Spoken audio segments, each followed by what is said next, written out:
ناظرین آپ کو اپڈیٹ کرے کراچی سے، جہاں ہمارے نمائندہ خصوصی جاوید ابراہیم منگی کے مطابق کراچی میں ڈیرہ اسماعیل خان کے علاقے بھٹی سر تحصیل پرواہ میں کولاچی برادری کے 3 بھائیوں سجاد کولاچی، امداد کولاچی، مختار کولاچی کو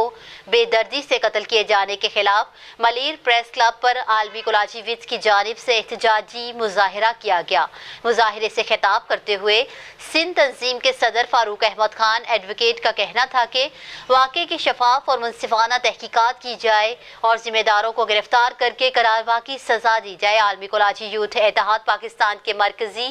سینئر نائب صدر امتیاز احمد کولاچی نے کہا کہ لا قانونیت ڈیرہ اسماعیل خان کا ترہ امتیاز بن چکی ہے، جس کی وجہ سے عوام الناس کو انصاف کی فراہمی کے لیے دربدر کی ٹھوکریں کھانا پڑ رہی ہیں۔ انہوں نے کہا کہ 3 بھائیوں کے قتل کا واقعہ انتہائی قابل مذمت ہے اور سینئر نائب صدر سندھ اللہ داد نے کہا چیف جسٹس واقعے کے خلاف ایکشن لے کر قاتلوں کو کیفرے کردار تک پہنچائیں۔